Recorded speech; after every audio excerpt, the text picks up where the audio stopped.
Vamos a tener un tiempo en esta noche, una alegría poder estar con ustedes, compartir un tiempo de la palabra. Estamos contentos de poder estar. Estamos contentos no porque estoy yo solo, pero les traigo saludos de mi esposa Sandra.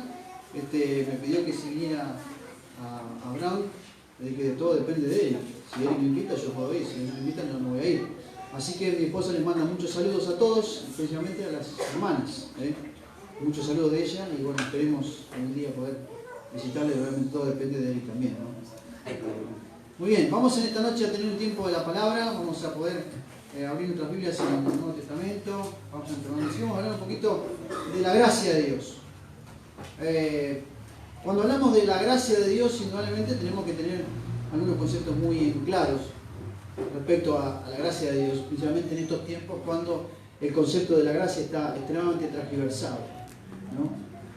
Digo que está transgiversado por el hecho de que se ha puesto la gracia en un plano tan subjetivo, apelando a que somos salvos por gracia, es una realidad, pero también por medio de la fe.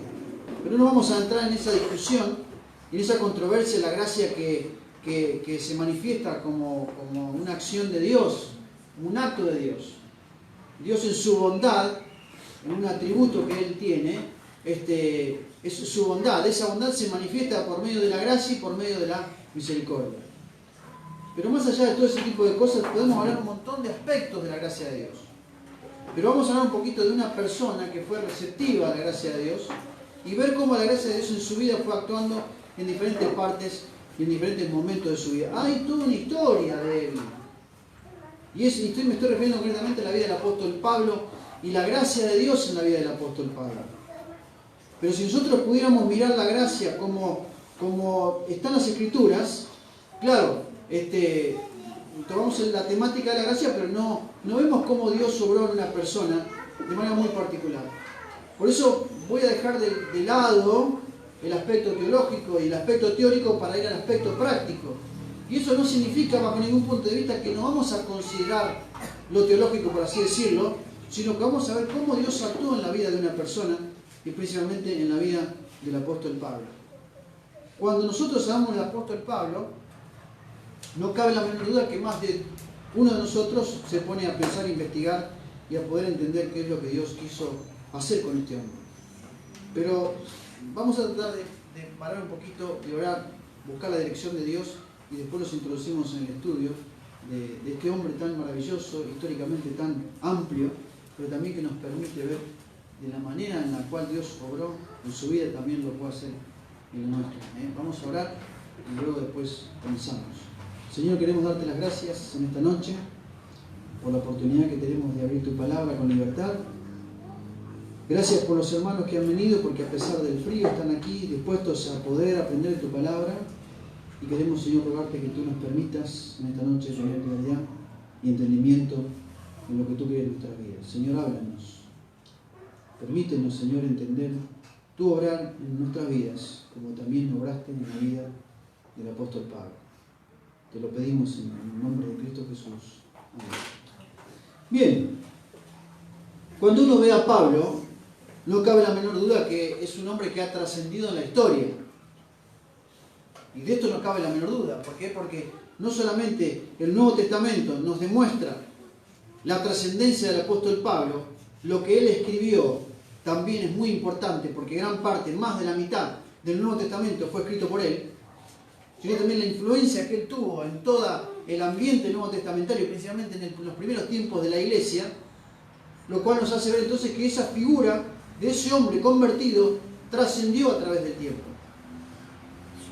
Y luego de la muerte del último apóstol, muchos de los hombres que le precedieron a los apóstoles pretendieron tomar la figura del apóstol Pablo para poder hacer un poco de lo que él intentó hacer, y muchos fracasaron rotundamente.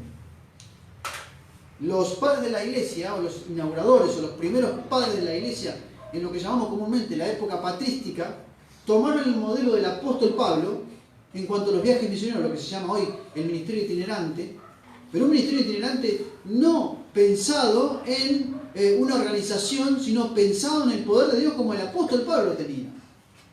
Sin embargo, ellos, los padres de la iglesia, en la primera etapa, intentaron tomar el modelo del apóstol Pablo para poder plasmar en las iglesias de aquel tiempo lo mismo que él hizo. Claro, el apóstol Pablo nunca van a poder imitar al apóstol Pablo, porque el apóstol Pablo, las iglesias que visitó fue las que él fundó. A las iglesias que él escribió, algunas de ellas, muchos él las fundó, otras no. Pero en la primera época, de los primeros 150 años de la época patrística, todos habían tomado como figura y como modelo ministerial al modelo del apóstol Pablo.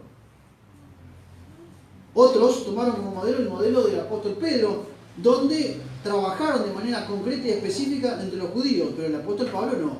Los que trabajaron con el apóstol, los que quisieron imitar al apóstol Pablo, habían tomado la metodología de la expansión del evangelio. Y pensaron que, o llegaron a pensar, que por medio de la organización y de la estructura, de esa manera, ellos pueden hacer ministerios. Claro, el evangelio se expande no por el simple hecho que es administrado por una persona, sino porque el evangelio tiene poder en sí mismo. Y porque tiene poder en sí mismo, ese poder es dinámico. No importa qué hombre lo administre, es una verdad dinámica que produce una profunda convicción de pecado y de sentido de justicia de parte de Dios y de justicia de parte mía. Eso es el evangelio. Claro, de repente, cuando llegaron a un plano muy particular, se dieron cuenta que no podían escribir como el apóstol Pablo, que no estaban dotados de poder como el apóstol Pablo, que no podían hacer, entonces comenzaron a hacer otra cosa. Y comenzaron a tomar la preponderancia del señorío, y ahí comienza la centralidad de la patrística, donde estos hombres, dotados del ministerio itinerante y de la capacidad de escribir, como tienen algunos de ellos, comenzaron a abogar y a luchar por la justicia de los cristianos en aquel momento. Los cristianos luchaban en aquel tiempo, tomando el modelo del apóstol Pablo, por la justicia del cristianismo perseguido.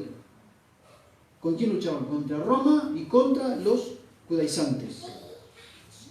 Los padres de la iglesia se levantaron para reclamar justicia, como el apóstol Pablo lo reclamó en su momento.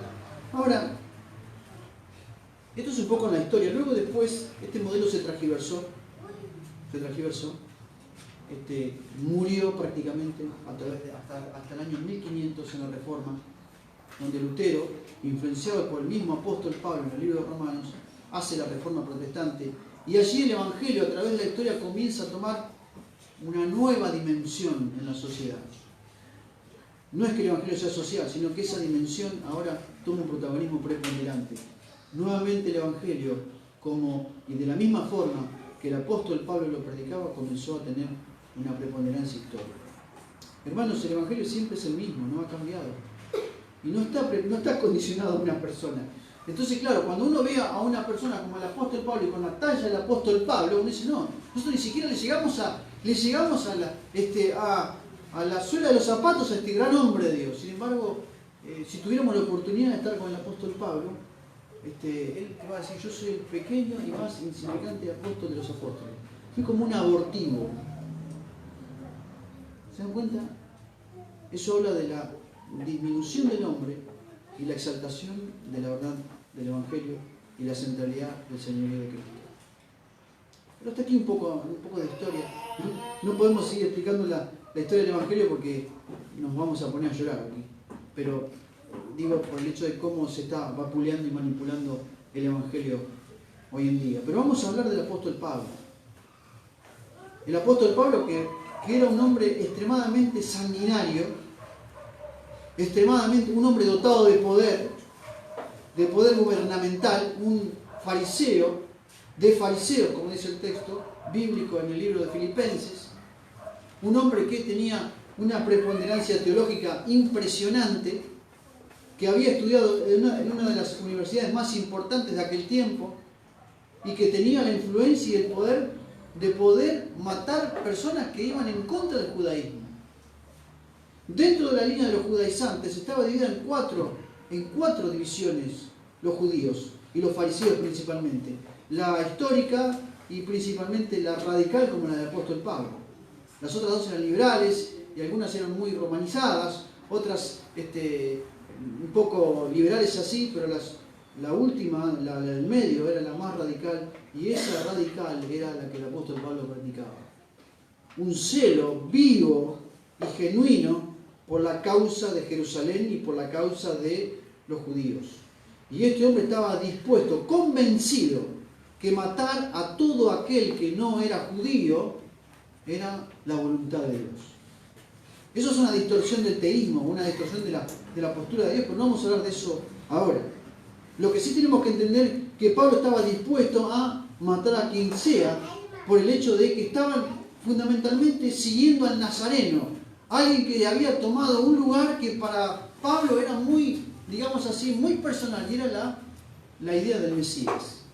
Que Cristo se haya colocado como Mesías y como aquel que cumplió las Escrituras, para Pablo, para Saulo de Tarso, era algo inaceptable.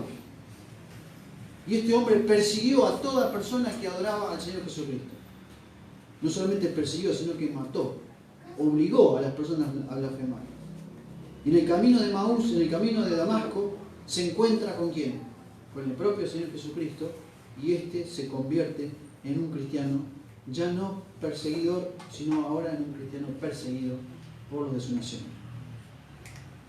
Se va a Arabia, está 3 años allí, reestructurando su teología, ordenando sus pensamientos, tratando de poder ver qué es lo que Dios quería hacer con él, y después de 3 años comienza a hacer un viaje misionero por ahí en Antioquía. Bueno, llega un hombre llamado Bernabé, Bernabé lo toma, llega a Antioquía y se da cuenta que en Antioquía estaba la iglesia totalmente activada por la obra de Dios. Hay una gran verdad con respecto a Antioquía. Jerusalén era una ciudad, eran cristianos conservadores que así se encontraban totalmente concentrados en las Escrituras, viendo el cumplimiento de los profetas y viendo el cumplimiento del poder de Dios en aquel tiempo. Pero en Antioquía había una liberalidad. Antioquía es sumamente importante, no solamente en la historia, sino en la geografía.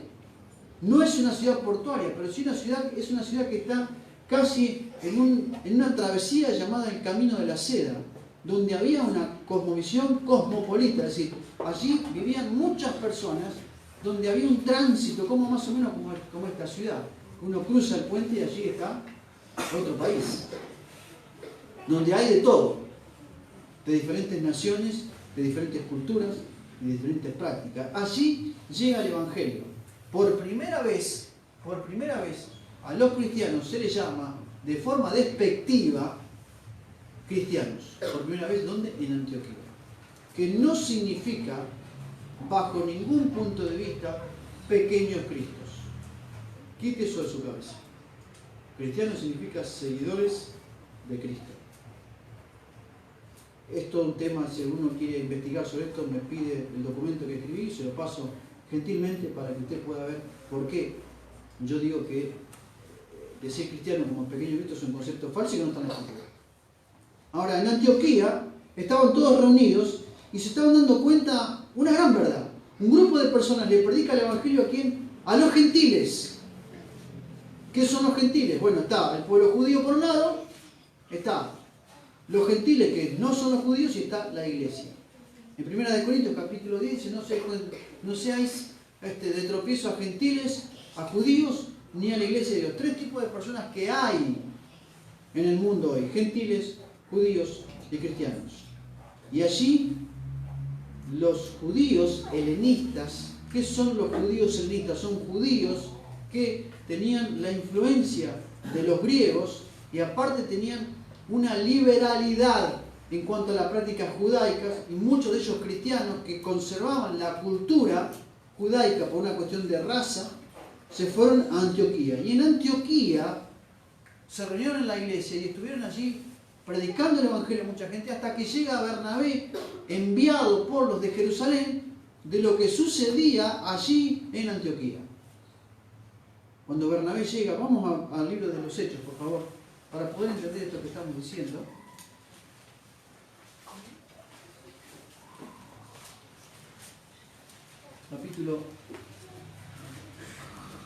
Capítulo 11,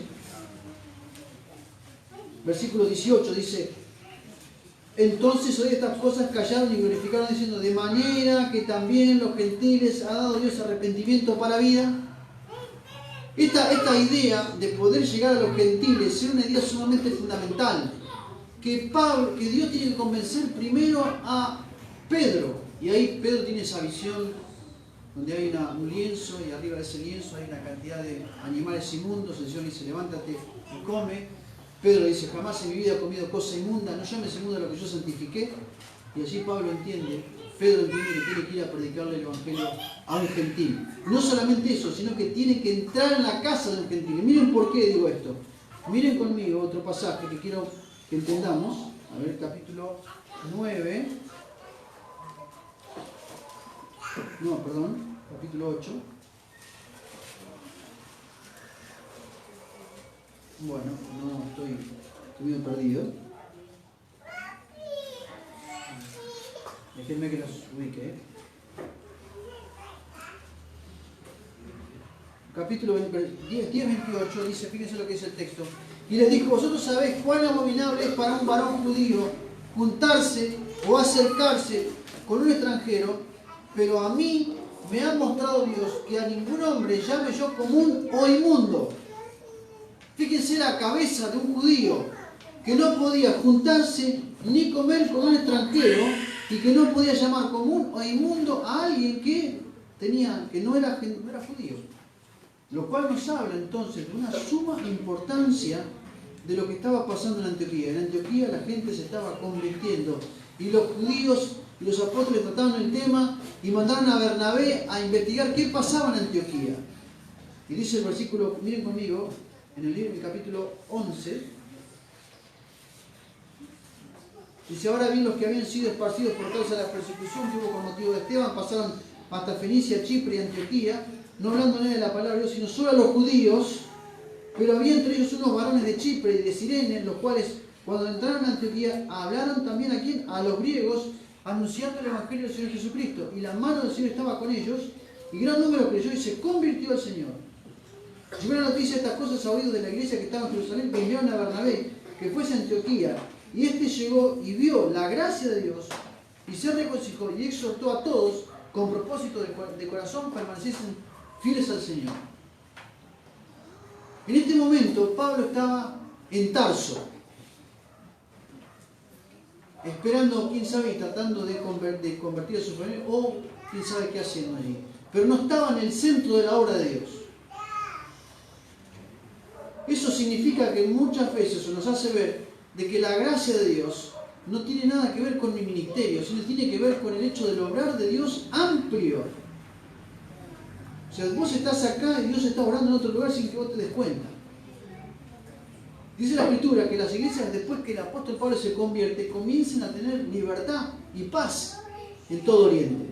Ya no había persecución como la había en el momento que el apóstol Pablo lideraba la persecución directamente. Y Antioquía se transforma en el segundo centro más importante del cristianismo. El primero es Jerusalén y el segundo es Antioquía. ¿Se dan cuenta qué importante? ¿Por qué? Porque desde Antioquía comienza la expansión del Evangelio a diferentes lugares hacia los gentiles. Y aparece obviamente la división del libro de los Hechos. En primer lugar, el apóstol Pedro, que se dirige a los judíos, y en segundo lugar, el apóstol Pablo, que se dirige a ¿quién? A los gentiles. Si usted no, yo quiero dejar en claro esto, muy en claro. Nunca confundas Israel con la iglesia. Son dos cosas extremadamente distintas, por una cantidad de argumentos que podríamos llegar a hablar. Pero esto te lo doy como dato, como nota al pie, por así decirlo, para que entiendan que el plan de Dios para los gentiles es específico, pensado en el corazón de Dios desde antes de la fundación del mundo, pero que el objetivo de Dios era unir a los gentiles y a los judíos en un solo pueblo, pero por una cuestión espiritual, pero por una cuestión de raza no es lo mismo. No nos vamos a hacer, hasta aquí vamos a llegar. Si usted quiere entender esto, tiene que leer Efesios capítulo 5, dice, dando pueblos hizo uno. Pero no está diciendo que Dios siempre tuvo un pueblo, como dicen los calvinistas. No, eso no. De hecho, sea de paso, su hermenéutica bastante expuesta. De eso tampoco vamos a hablar. Pero sí tenemos que entender de manera concreta de que allí en Antioquía Dios estaba comenzando un movimiento muy particular y nuevo, y era el comienzo dinámico del Evangelio entre los gentiles. Mire conmigo el texto, allí. Versículo 24. Porque este era varón bueno y lleno del Espíritu Santo y de fe, y una gran multitud se agregaba al Señor. Después fue Bernabé a Tarso para buscar a Saulo, y hallándole le trajo a Antioquía. Y se congregaron allí todo un año con la iglesia y enseñaron a mucha gente. Y a los discípulos se les llamó cristianos por primera vez. Bernabé, ¿qué hace? Se da cuenta que allí, ¿quién es el que hace falta en ese lugar? Pablo.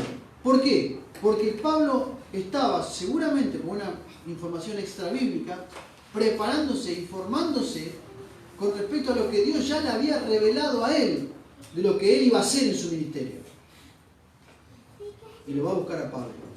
Y lo trae, y lo coloca allí en Antioquía. Se congregaron un año, y por primera vez se les llama cristianos. En los cristianos del capítulo 11 para atrás se les llamó los discípulos, los del camino, los seguidores de Jesús, y diferentes formas que se le dio para llamar a los discípulos o a los cristianos. Y aquí por primera vez se les llama cristianos, seguidores de Cristo. Si usted no me quiere hacer enojar, no me diga, por favor, que cristiano significa pequeño Cristo, porque me enojo. Porque no es lo que dice la Biblia. Pero eso es aparte. Mire conmigo, vamos ahora a entender un poquito esto. Así sale Pablo. Hace su primer viaje misionero muy corto, muy breve. Su primer viaje misionero es ahí nomás, a poquitas iglesias. Vuelve a Antioquía. Luego después sale de vuelta en su segundo viaje misionero y se expande un poquito más hasta Éfeso. Y luego después vuelve de vuelta y vuelve a Jerusalén, obviamente con el aval de la iglesia de Jerusalén para juntar ofrendas para los pobres en Jerusalén. Que de hecho, sea de paso, los que estaban en Jerusalén no sabían que eran cristianos. Los que estaban en Antioquía sí. Nosotros somos cristianos porque el pueblo dice que somos cristianos, pero los judíos de Jerusalén dicen, ¿qué son los cristianos? Nosotros. Ah, ¿por qué? Porque somos seguidores de Cristo. Ah, qué cosa rara. Los que estaban en Jerusalén no sabían que eran cristianos. Los que estaban en Antioquía sí lo sabían. Porque es un término despectivo que la sociedad le da a ellos. No era un título que ellos se pusieron en la iglesia un cartel que diga cristianos. No. Un título despectivo, como hoy se diría en el loco de culto, más o menos así. En el segundo viaje misionero el ministerio se expande, y el tercer viaje misionero es un poquito más amplio y más profundo. Porque cuando Pablo va hacia Antioquía, cuando Pablo sale de Antioquía en su tercer viaje misionero, quiere ir hacia un lugar llamado Pérgamo. Porque así como en Jerusalén y en un lugar llamado Alejandría era el centro de intelectualidad más importante de aquel tiempo, también Damasco, que estaba más arriba de Antioquía, Pérgamo era el centro más importante después de la destrucción de la biblioteca de Alejandría. Muchos de los libros de Alejandría fueron allí, hacia Pérgamo. Entonces imagínense que es importante. Y bueno, dicho sea paso, también muchos cristianos se concentraron en Antioquía, en Alejandría. Y esa concentración generó una división que no vamos a hablar ahora. Entonces es importante que usted entienda que Pablo quería, en un momento muy particular, ir hacia el centro intelectual más importante de la historia de aquel tiempo para expandir el Evangelio allí. Dice la Escritura que tuvo una visión donde hay un varón macedonio que le presentó y le dijo, pasa y ayúdanos. Dice que el Espíritu Santo no les permitió ir a ese lugar y entendieron que tuvieron que ir hacia otro lugar. Y pasar a Filipos, a Tesalónica, y de diferentes lugares, y de ahí a Corinto, donde estuvo un año y medio predicando. Luego el apóstol Pablo vuelve de su tercer viaje misionero, llega a Jerusalén, se arma todo un despiole por la cantidad de cosas que habían pasado, porque mete a Timoteo en el templo, hay un lío bárbaro, y es arrestado y es llevado a Roma, y allí muere el apóstol Pablo en aquel lugar donde deja todo, no solamente Oriente, sino también Europa, en una condición impresionante. Dice Pablo al final de su vida, lo he llenado todo con el Evangelio de Jesucristo. El apóstol Pablo nos demuestra una gran verdad. Una gran verdad. Y esa gran verdad tiene que ver con el hecho de que el apóstol Pablo es la evidencia de lo que Dios puede hacer en un hombre. El apóstol Pablo es la evidencia de lo que Dios puede hacer en un hombre. Pero también es la evidencia de lo que un hombre puede hacer en Dios. Cuando deja que Dios obra en su vida. Y eso fue el apóstol Pablo. Vamos a ver, bueno, yo tengo este estudio hecho en casi 9 lecciones. Vamos a ver la mitad de la primera, para que tengan una idea, para poder entender. Es increíble y riquísimo este tipo de cosas. Vamos a ver la gracia de Dios en la vida del apóstol Pablo. Toda la vida del apóstol Pablo es la manifestación de su gracia. Y nos demuestra, como dije recién, nos demuestra lo que Dios puede hacer con un hombre, pero también nos demuestra lo que un hombre puede hacer en Dios. Hermano, ¿cuál es tu límite en tu vida cristiana? ¿Por qué pones límite a Dios? ¿Por qué pensás que Dios no puede hacer algo con tu vida? Bueno, eso es una cuestión tuya personal. Pero si vos estás ahí en un rincón siempre, con los mismos conflictos de siempre, con los mismos problemas de siempre, eso se te ha hecho un círculo vicioso del cual nunca vas a salir. Pero cuando entendés que Dios puede hacer algo con tu vida, porque el apóstol Pablo te demuestra que Dios puede hacer algo con tu vida, entonces la gracia de Dios te coloca en una dinámica de crecimiento tan amplia y tan profunda que no te imaginas lo que Dios puede hacer con vos. Bueno, eso es importante, tiene que ver mucho con tu fe. Miren conmigo en Hechos capítulo 9.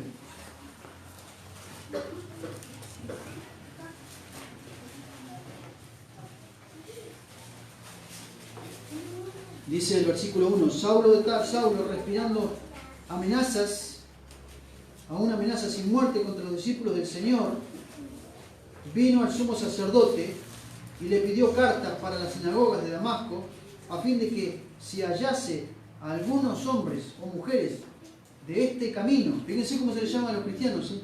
Los del camino, los trajese presos a Jerusalén. Los trajese presos a Jerusalén. Eso era lo que el apóstol Pablo quería hacer antes de ser convertido. Tenía cartas directas del Sanedrín. ¿Para qué? Para cualquier persona que le encontrara, hombres o mujeres, de este camino los trajese presos a Jerusalén y allí fueron juzgados. Mas yendo por el camino, aconteció que al llegar cerca de Damasco, la idea, ¿dónde queda Damasco? Bueno, usted tiene Jerusalén aquí abajo, acá, y para ir arriba Antioquía, por aquí, y Corinto por este otro lugar. Damasco es como ir para la parte de Turquía en la actualidad. Entonces, imagínense que allí estaba el apóstol Pablo, o Saulo de Tarso, caminando con mucha sangre en el ojo, por así decirlo, dispuesto a vengar la justicia de Dios. Pablo no pensaba que él era un asesino, sino que era un agente directo. Él se creía un agente directo de la justicia de Dios, como lo fue en su momento Saúl, como lo fue Josué, como lo fueron los jueces, como lo fue Saúl, como fue David, y como fueron diferentes hombres de guerra en Israel, que fueron agentes de la justicia de Dios. El mismo Pablo, el mismo Saulo de Tarso, creía que era un agente directo de la justicia de Dios y eso le daba autoridad para matar a quien él quisiera, si se negaba. Y estaba convencido de lo que iba a hacer y nadie lo iba a parar. Miren lo que sigue diciendo. Mas yendo en el camino aconteció que al llegar cerca de Damasco, repentinamente le rodeó un resplandor de la luz del cielo y cayeron a tierra. Oyó una voz que decía: Saulo, Saulo, ¿por qué me persigues? Y él dijo: ¿quién es el Señor? Y él dijo: yo soy Jesús a quien tú persigues. Dura cosa te es dar coce contra el aguijón. Él, fíjense cómo el autor se detiene, y dice el texto: él, temblando y temeroso, dijo: Señor, ¿qué quieres que yo haga? Y el Señor le dijo: levántate y entra en la ciudad y se te dirá qué debes hacer. Y los hombres que iban con él, con Saulo, se pararon atónitos y oyendo la verdad la voz, mas sin ver a nadie. Entonces Saulo se levantó de tierra y abriendo los ojos no veía a nadie, así que llevándole por la mano le metieron en Damasco, donde estuvo 3 días sin ver y no comió ni bebió. El apóstol Pablo se convierte por medio de la manifestación de Jesucristo en su vida. una manifestación muy particular que nos permite a nosotros hacer un análisis de la salvación del apóstol Pablo y de la manifestación de la gracia de Dios en su vida. Miren conmigo, dice el versículo: mas yendo por el camino, aconteció que al llegar cerca de Damasco, repentinamente le rodeó un resplandor de luz del cielo. Cayendo a tierra, oyó la voz que decía: Saulo, Saulo, ¿por qué me persigues? Eso impactó la mente del apóstol Pablo, de la mente, de Saulo de Tarso. Porque él supuestamente no estaba persiguiendo a Jesús, sino a los seguidores de Jesús, pero el mismo Jesucristo se identifica con su pueblo. Y si un cristiano es perseguido, quien lo persigue, persigue a Cristo. Y le dice a Saulo de Tarso: ¿por qué me persigues? Y eso es lo que sigue el texto. Y él le dijo: ¿quién eres, Señor? Y él dijo: yo soy Jesús, a quien tú persigues. 2 veces aparece la palabra seguir. Pero la palabra Señor en el texto griego tiene una connotación distinta. La que dice: ¿quién eres, Señor? Con el texto, el versículo 6, Señor, ¿qué quieres que haga? No es igual. Aunque es la misma palabra, pero tiene una connotación distinta. Y vamos a ver por qué. Porque fíjese lo que dice el texto: yo soy Jesús, a quien tú persigues. Dice el texto: duras cosas te dar cosas contra la hija. El texto dice: ¿quién eres, Señor? Si usted mira detenidamente los que tuvieron una manifestación en el Antiguo Testamento de algún ángel, siempre le llamaron Señor. ¿Quién eres? ¿Qué quieres? Y el apóstol Pablo se encontró de esta manera preguntando: ¿quién eres? Jamás se imaginó esta declaración: yo soy Jesús, a quien tú persigues. Y acá viene el golpe para Pablo. Dura cosa te es dar cosas contra la vida. Lo que está diciendo allí es: te vas a lastimar. Si vos querés golpear una espina una y otra vez, y otra vez, y otra vez, te vas a terminar lastimándote. Y esto seguramente golpeó el corazón del apóstol Pablo, o en este caso de Saulo de Tarso. Fíjese cómo el apóstol, cómo Saulo de Tarso cambió la perspectiva. Miren lo que dice el texto. Él, temblando, y eso habla de una conmoción física, pero también dice el texto temeroso, habla de una conmoción mental. Dice el versículo: dijo: Señor, ahora cambió la cosa. Ya no es el Señor. ¿Quién eres? Señor. Ahora puede llamarle Señor porque ya su corazón y su mente han cambiado. Miren conmigo, mantenga un señalador allí y vaya conmigo al libro de 1 de Corintios.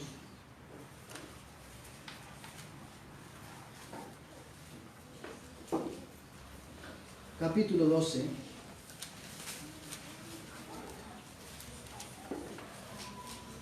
Versículo 2. Sabéis que cuando eres gentiles se os extraviaba llevándoos como se os lleva a los ídolos mudos. Por tanto, os hago saber que nadie que hable por el Espíritu de Dios llama anatema a Jesús. Y nadie puede llamar a Jesús Señor si no es por el Espíritu Santo. Lo que vemos allí es una genuina conversión del apóstol Pablo, llamándole ahora Señor y preguntándole: ¿qué quieres que yo haga? Cuando el Señor Jesucristo entra en un corazón, no solamente hay una perspectiva cambiada, sino también hay una voluntad direccionada, que tiene otra connotación. Si uno no tiene en claro esto, el señorío de Cristo es algo que va a estar siempre en nuestra boca, pero no en nuestra vida. Jesucristo es Señor. Y tenemos que entender no solamente el Señor en nuestra vida, sino también es Señor en la iglesia, independientemente de tu concepto de Jesucristo. ¿Se imaginan si el señorío de Cristo estuviera o estaría condicionado a nuestra perspectiva de su señorío? Sin embargo, lo que nos estamos dando cuenta es el hecho de que Cristo es Señor en la iglesia. Lo vemos en Colosenses. Fíjense, vamos al libro de Colosenses capítulo 1.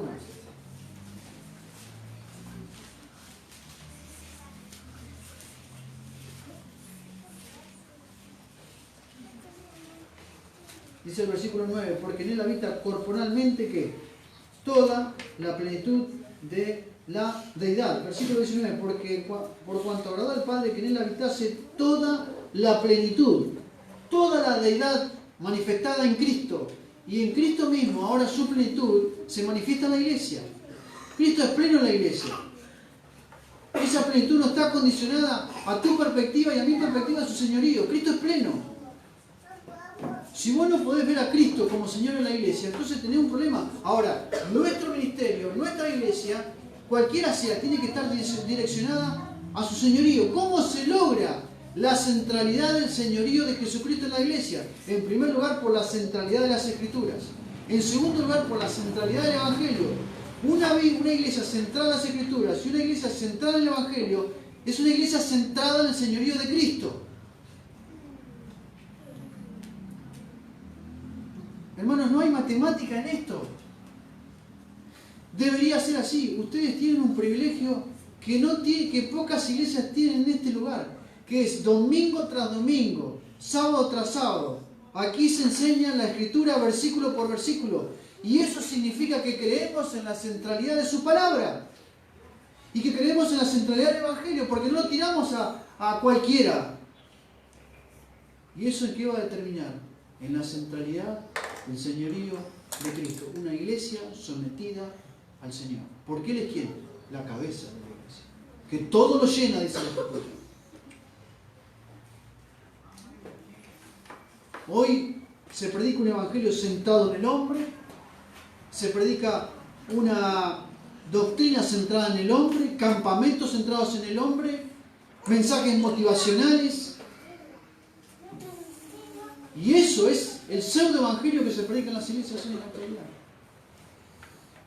Claro, si vos empezás a predicar este tipo de evangelio, en menos de 10 años te puedo asegurar porque tenés un sermón espectacular allí, allá afuera, un ministerio impactante, iglesias en diferentes lugares, porque tenés iglesias centradas en el hombre. La mayoría, y me hago responsable de lo que digo, la mayoría de las iglesias hoy en día tienen una predicación centrada en el hombre y no una predicación centrada en su palabra. Así que miren lo que estamos aprendiendo simplemente por esa declaración. Señor, ¿quién eres? ¿Quién eres? ¿Qué quieres que yo haga? Y él le dijo, levántate y entra en la ciudad y se te dirá qué debes hacer. Y toma esa dirección. Sin poder ver, no veía absolutamente nada. Ananías es direccionado a ir a imponerle las manos. Ananías rechaza, dice, Señor, pará, no, pero vos me estás mandando al muere. Yo voy a ir a hablar con este hombre y este hombre me va a cortar la cabeza. Ha hecho muchos males. Anda. Fíjense lo que el Señor le dice a Ananías. Miren conmigo. Versículo 15. Entonces, versículo 13. Entonces Ananías respondió, Señor, he oído de muchos acerca de este hombre, cuántos males ha hecho a tus santos en Jerusalén, y aún tiene autoridad de los principales sacerdotes para prender a todos los que invocan tu nombre. El Señor le dice, ve, porque instrumento escogido me es este, para llevar mi nombre en presencia de los gentiles, y de reyes, y de los hijos de Israel, porque le mostraré cuánto le es necesario padecer por mi nombre. Y allí lo que Ananías escucha no es lo que recibe el apóstol Pablo, sino lo que escucha Ananías es un resumen de lo que Dios iba a hacer en la vida del apóstol Pablo, de Saulo de Tarso. Miren qué cosa increíble, Dios sabe lo que va a hacer con tu vida cuando llegas a los pies de la cruz. Efesios capítulo 2, versículo 10. ¿Qué dice el texto? A ver, rápido, alguien lo puede leer. Efesios 2, 10. ¿Por qué? Porque somos creados para las cuales Dios preparó de antemano para que anduviésemos en ella. cuando Dios te toma por el Evangelio, cuando Dios te toma por el Evangelio, Él sabe lo que va a hacer con tu vida. Y esto es lo que pasó con Saulo de Tarso. Miren algunos principios fundamentales. La manifestación de su elección. Dice el versículo: ve porque instrumento escogido me es este. La manifestación de su elección. Dios lo eligió. En algún momento particular de la historia, de la eternidad, Dios decidió que el apóstol Pablo, Saulo de Tarso, se iba a convertir. No quiero meterme en el tema de la elección porque es un tema extremadamente complejo. Pero en un momento de la eternidad, Dios pensó en tu vida y en la mía. Bueno, claro, lamentablemente hoy nos encontramos en una disyuntiva con respecto a este tema por medio del auge del calvinismo y obviamente de la influencia filosófica de Calvino en diferentes aspectos, y con esto no quiero ahondar más en esto. Y esta controversia que hay ha hecho que perdamos la riqueza de la elección en nuestras vidas. Dios te ha elegido. No me preguntes cómo, de qué manera, te lo puedo explicar ampliamente, pero no quiero cargarte de un peso que no puedes llevar. Pero sí te digo una cosa fundamental. La Biblia nos deja muy en claro que Dios nos eligió. Miren conmigo, Romanos, capítulo 8.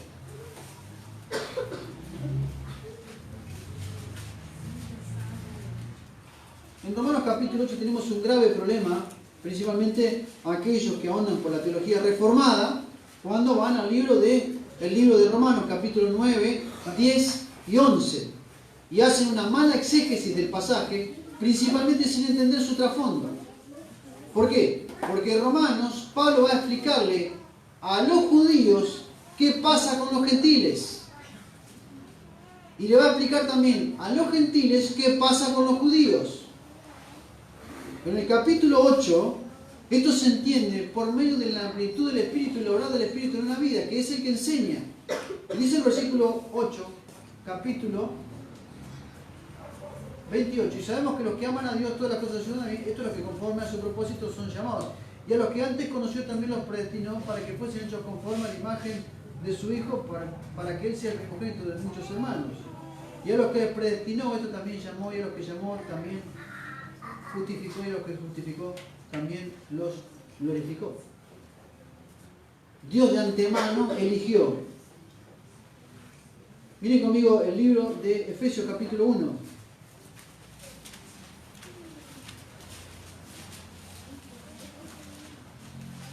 Efesios capítulo 1 nos habla de una gran verdad. Dice el pasaje: según nos escogió en Él antes de la fundación del mundo para que fuésemos santos y sin mancha delante de Él. Nos escogió antes de la fundación del mundo. ¿Para qué? Para que fuésemos santos y sin mancha. Entonces nos damos cuenta de una gran verdad. Dice el texto: ve porque instrumento escogido me es este. La manifestación de su elección. Dios manifestó su elección a Ananías de lo que iba a hacer con el apóstol Pablo. Yo lo he elegido a él. Pero no hay otro, no, él. Y no tiene que ver con virtudes, porque no había nada de virtud en Saulo de Tarso. No tiene que ver con capacidad, porque no había nada de capacidad, porque el mismo apóstol Pablo lo dice en Filipenses: todo lo que yo era lo tengo por basura para ganar a Cristo. ¿En qué se basa entonces la elección? En el que llama. Y el que llama es santo. Y aquel que escucha el llamado debe obedecer. Y aquel que obedece debe santificarse. Y como no puede santificarse por sus propios medios, es santificado por medio de la sangre de Jesucristo. Por eso es importante lo que el autor está explicando aquí referente al apóstol Pablo. Y lo que el Señor le está diciendo a Ananías: ve, porque instrumento escogido me es este. ¿Para qué? Para llevar mi nombre en presencia de los gentiles. Y ahí tenemos la manifestación de su elección, pero también la manifestación de su propósito. Porque dice el texto: para llevar mi nombre en presencia de los gentiles, de los reyes y de los hijos de Israel. El propósito de Dios para con el apóstol Pablo es ir y predicar el evangelio a los gentiles. La gente que los judíos consideraban como inmundos. ¿Por qué? Porque Pablo ahora sí en Tarso había entendido la cuadratura de la teología antiguo testamentaria. ¿Y cuál es esa cuadratura? Es la construcción de el obrar de Dios a través de una línea mesiánica, trayendo al Mesías, cumpliendo el Mesías el propósito de Dios, sino también ahora ese Mesías que viene y que se va y que asciende al cielo, que un día vendrá, pero que ahora tengo que comunicar que va a venir. Esto lo entiende Pablo y obviamente, ¿por qué lo entiende? Porque le fue revelado. Porque hay cosas que los demás apóstoles no pueden entender, pero que sí Pablo lo entiende porque se le abrió un panorama por medio de la revelación de Dios tan amplio, tan profundo, que el propio Pedro dice, las cuales, nuestro amado Pablo se ha escrito, dice, las cuales los indoctos tuercen para su perdición, y estas cosas son difíciles de entender. Entonces esto nos demuestra que había una falta de comprensión de lo que Pablo había escrito, no porque eran ignorantes, sino porque a ellos no se le había revelado. El mismo Pablo escribe en Gálatas, que después vamos a verlo, de que él estaba dedicado a los gentiles y Pedro estaba dedicado a los judíos. Lo entienden los dos saben cuál es el propósito de su ministerio. Hermanos, ¿usted sabe lo que Dios quiere de su vida? ¿Qué es lo que Dios quiere de su vida? ¿Usted lo tiene claro eso? Cuando uno no tiene claro el propósito de Dios, uno anda durando por la vida. Y uno es un veleta, entonces mañana voy para allá, mañana voy para allá. La inestabilidad espiritual es la evidencia de que un individuo no sabe lo que Dios quiere de su vida. ¿Y por qué un individuo no sabe lo que Dios quiere de su vida? Porque su vida cristiana es pobre. No hay Biblia en las Escrituras. Y como no hay Biblia en la lectura de la palabra, entonces no hay sentido de propósito. No entiendo lo que Dios quiere de mi vida. El apóstol Pablo dice, yo sé bien en quien he creído. Eso es convicción. Pero también eso significa que uno debe entender qué es lo que Dios quiere de tu vida. Cuando uno entiende lo que Dios quiere de nuestras vidas, uno tiene dirección. Pero cuando uno no entiende lo que Dios quiere de mi vida, uno se transforma en una persona inestable en la vida cristiana, en la iglesia, y no alcanza a comprender nada de lo que otros dicen respecto al Señor. Ve, porque instrumento escogido me es este para llevar mi nombre en presencia de los gentiles, de los reyes y de los hijos de Israel. Cada vez que el apóstol Pablo llegaba a un pueblo, ¿a dónde iba? A una sinagoga. Y se armaban cada lío en la sinagoga. Y nos demuestra cómo fue azotado, cómo fue humillado por su pueblo. El mismo capítulo 9 del libro de Romanos nos demuestra que él desearía ser anatema para ganar a su pueblo, para Cristo. Sin embargo, sabe que eso es imposible.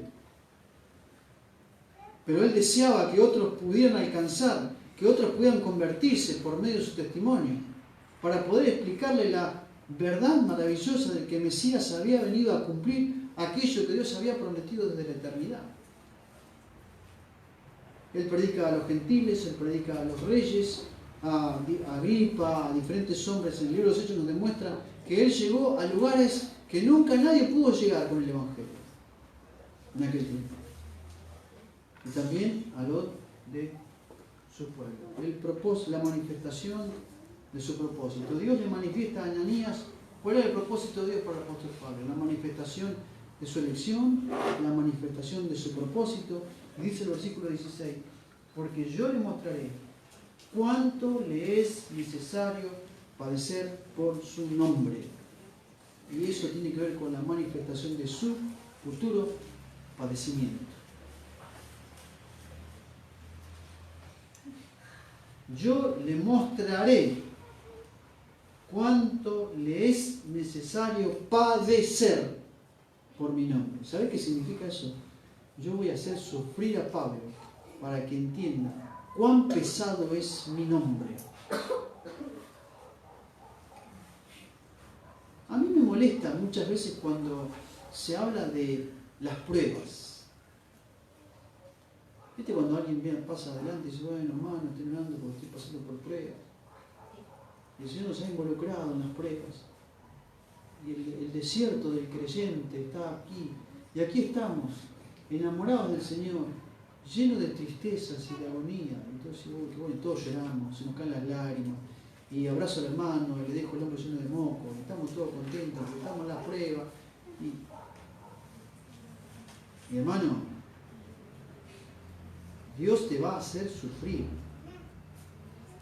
No, pero el Señor me prometió gozo, satisfacción, alegría en el Señor y todo. Venimos y tiramos flores. No. Dios te va a hacer sufrir, como hizo sufrir al apóstol Pablo. Y va a tocar tu cuerpo para hacerte sufrir. Y habla de padecer. Y si vos ves la historia del apóstol Pablo, te vas a dar cuenta que el apóstol Pablo padeció físicamente más de una vez. Miren conmigo, capítulo 1 del libro de 1 Tesalonicenses, que seguramente lo han estudiado.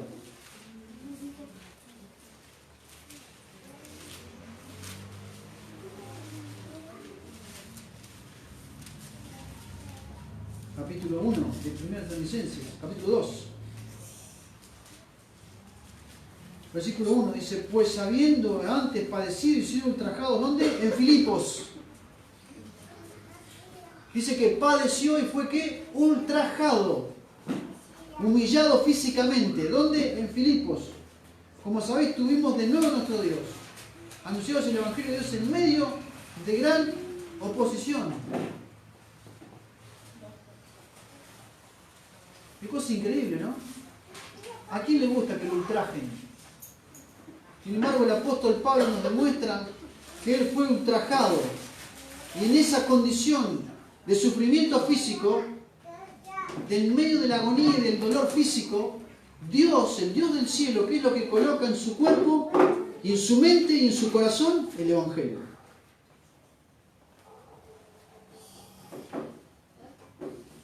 Toda la historia del apóstol Pablo es la evidencia de que Dios siempre tocó su cuerpo para que aprenda cuál es la lección.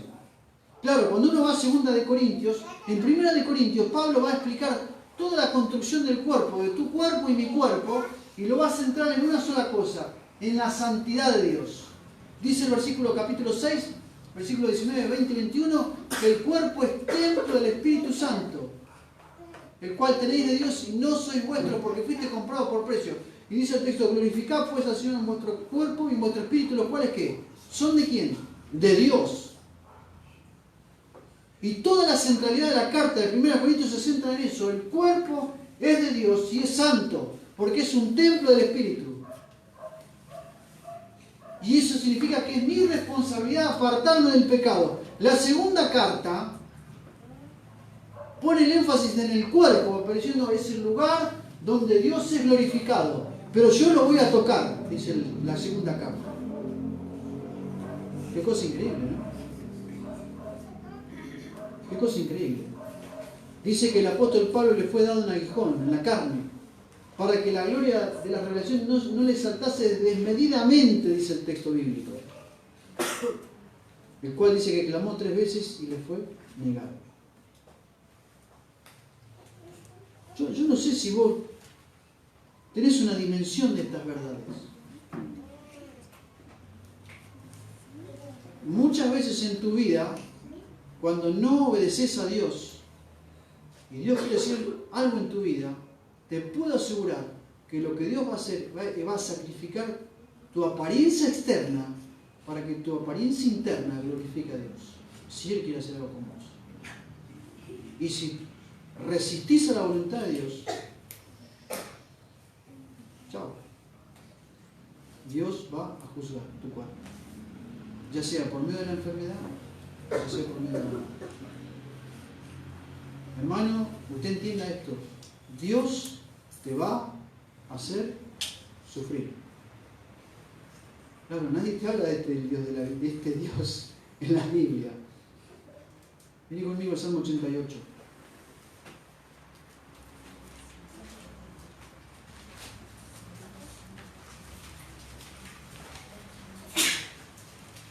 El Salmo 88 tiene una gran verdad de la cual estamos hablando ahora. Dice lo siguiente el Salmo 88. Cántico, salmo para los hijos de Corea, el músico principal, para cantar sobre el Mahalat Maquil de Hermán Ezraíta. Si usted busca a este hombre, Hermán Ezraíta, fue un hombre que alcanzó la misma madurez y sabiduría que casi parecida a la de Salomón. Un hombre extremadamente, profundamente sabio. Oh Jehová, Dios de mi salvación, día y noche clamo a ti, llegue mi oración a tu presencia, inclina tu oído a mi clamor.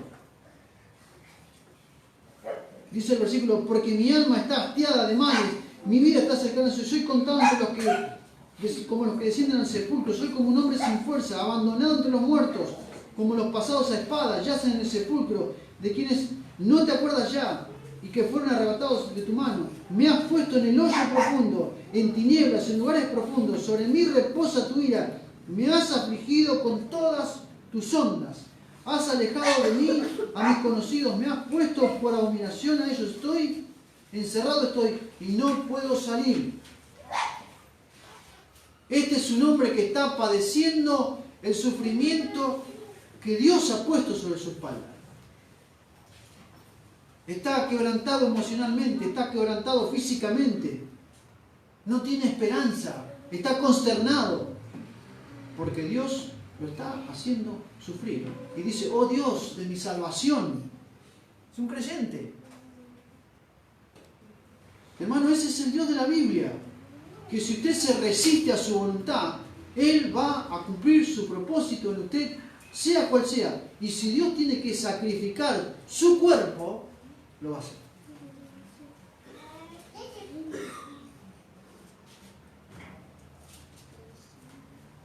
Yo le mostraré cuánto le es necesario padecer por mi nombre. ¿Usted sabe eso? Bueno, sería bueno en esta noche que nos pongamos a pensar. La gracia de Dios en su manifestación en la vida del apóstol Pablo. Pero también, para terminar, la gracia de Dios y la cruz en la vida del apóstol Pablo. Vamos al libro de Gálatas.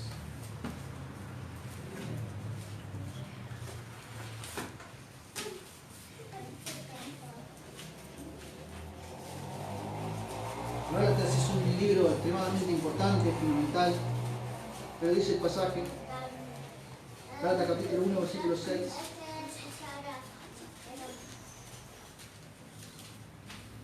Estoy maravillado de que tan pronto os hayáis alejado del que os llamó por la gracia de Cristo para seguir un evangelio diferente, dice el texto bíblico. Ellos estaban desviándose y el evangelio diferente es un evangelio sin cruz. Un evangelio falso es un evangelio que no tiene cruz. Pero como los hombres hoy, de Dios entre comillas, han encontrado la forma de poder ser atractiva a la cruz, han puesto sobre la cruz un Cristo que no es el Cristo de la Biblia. Las películas cristianas nos muestran un Jesús light, barbudo, despeinado. Un Jesús totalmente... hoy es muy particular y muy común que el hombre venga todo despeinado, los pelos parados, todo barbudo. Es común eso. Este Jesús es esta película, El Hijo de Dios, que es la última película que se hizo, que los cristianos liberales han hecho, muestran un Cristo así. Un Cristo conforme al que la gente necesita. El falso evangelio es cuando se muestra un Cristo que no está en la Biblia. Un Cristo sin cruz. Entonces, Pablo está dejando en claro aquí que hay un evangelio diferente. Pero no vamos a ahondar en eso, sino, fíjense el capítulo 2, versículo 9. Reconociendo la gracia, dice, antes, por el contrario, como vieron que me había sido encomendado el evangelio de la circuncisión, como a Pedro el de la circuncisión, pues el que actuó en Pedro para el apostolado de la circuncisión, actuó también en mí para con los gentiles, y reconociendo la gracia que me ha sido dada, Jacobo, Cefas y Juan eran considerados como columnas nos dieron a mí y a Bernabé la diestra en señal de compañerismo para que nosotros fuésemos a los gentiles y ellos a la circuncisión. Solamente nos pidieron que nos acordásemos de los pobres, los cuales bien procuré hacer con diligencia, dice el texto. Dice el pasaje, y reconociendo la gracia que me ha sido dada, Jacobo, Cefas y Juan, que eran considerados como columnas, nos dieron a mí y a Bernabé la diestra en señal de compañerismo. Y fueron Pablo y Bernabé, en su primer viaje misionero, encomendados a la gracia de Dios. Y es una gracia concedida para hacer el ministerio. Nadie puede tomar un ministerio si no es por la gracia de Dios. Pablo decía más de una vez, por la gracia de Dios soy lo que soy. Yo he trabajado más que todos los demás. Y no he sido yo, sino la gracia de Dios en mí, dice el apóstol Pablo. Qué cosa increíble, ¿no? Entender que la centralidad de un ministerio que uno puede hacer siempre tiene que estar dirigida a la gracia de Dios. Está hecho por la gracia de Dios. Todo lo que puedes hacer para servir al Señor es por gracia. Todo lo que yo puedo manejar o pensar es por la gracia. Todo lo que tengo es por la gracia. En cuanto a lo ministerial. Y uno debe transformarse cuando la gracia de Dios es concedida en tu vida en un responsable administrador de lo que Dios te ha dado. La gracia concedida, la gracia desechada en el capítulo 2, versículo 21. No desecho la gracia de Dios, pues si por la ley fuese la justicia, entonces por demás murió Cristo.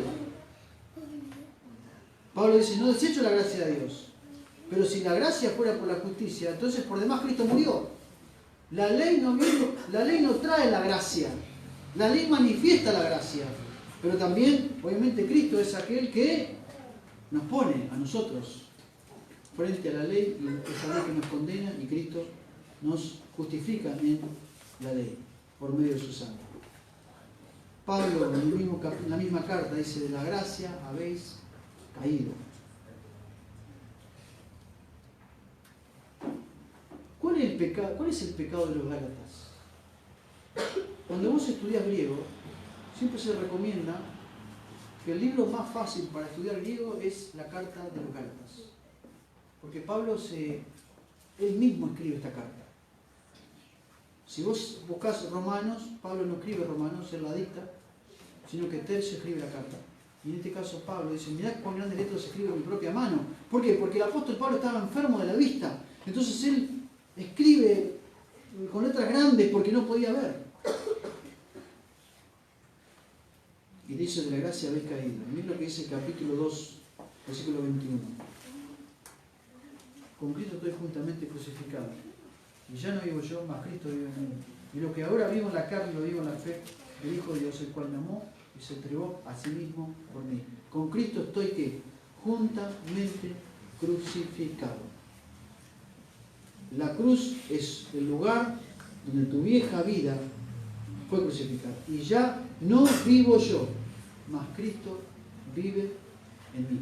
Y lo que ahora vivo en la carne, lo vivo en la fe del Hijo de Dios, el cual me amó y se entregó a sí mismo por mí.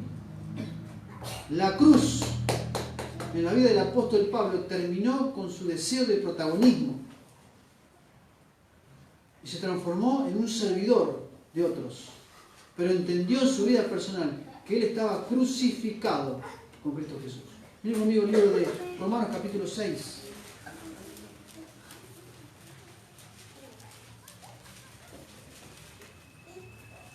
Sabiendo, capítulo 6, versículo 6, dice, sabiendo esto, que nuestro viejo hombre fue crucificado juntamente con él, para que el cuerpo del pecado sea destruido, a fin de que no sirvamos más al pecado, porque el que ha muerto ha sido justificado del pecado, y si morimos con Cristo, queremos también que vivimos por él.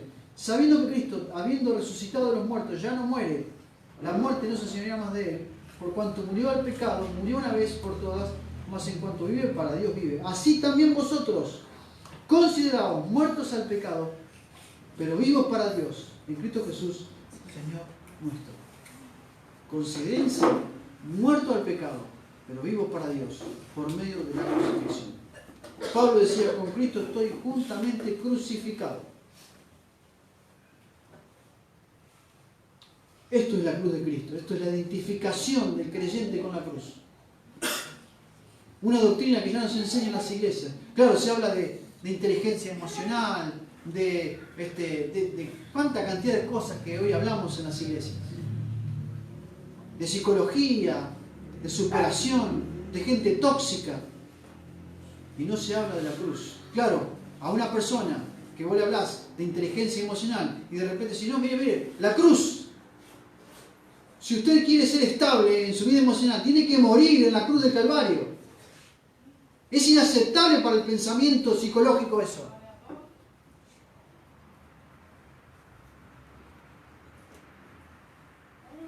Quien incurre de una o de otra manera siempre en este tipo de psicología burda, termina aborreciendo la cruz. Y Dios termina aborreciendo ese evangelio. No juegues con eso, no juegues con... Tu mente es muy hábil para justificar ciertas cosas. Porque no has muerto. Por último, para terminar, capítulo 6.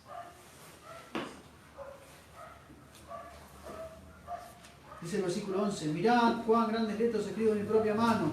Todos los que quieren agradar la carne, estos os obligan a que os circuncidéis solamente para no padecer persecución por causa de ¿quién?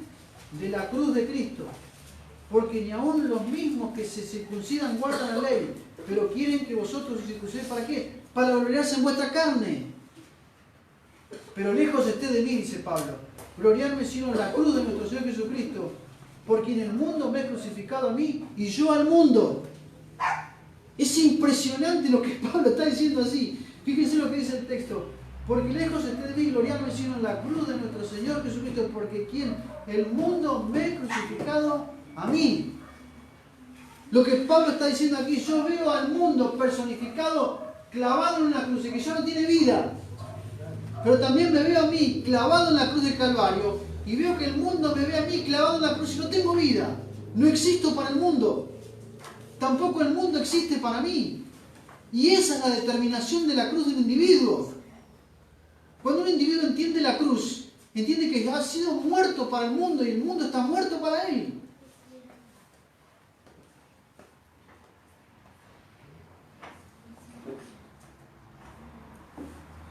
Dice Pablo, lejos esté de mí gloriarme, sino en qué? En la cruz de Cristo. Mi gloria es la cruz. Porque allí hay un cambio de dirección en mi vida. La cruz es tan preciosa, queridos hermanos, es tan preciosa que es el lugar de encuentro del pecador perdido, donde se encuentra no solamente con Dios, sino con sí mismo en la cruz del Calvario. Pero es tan terrible que es un instrumento de salvación, pero también es un instrumento de condenación. Ojalá puedas entender este término de la cruz. Yo no sé qué es tu vida, cuál es tu gloria, pero yo sí sé lo que es la mía.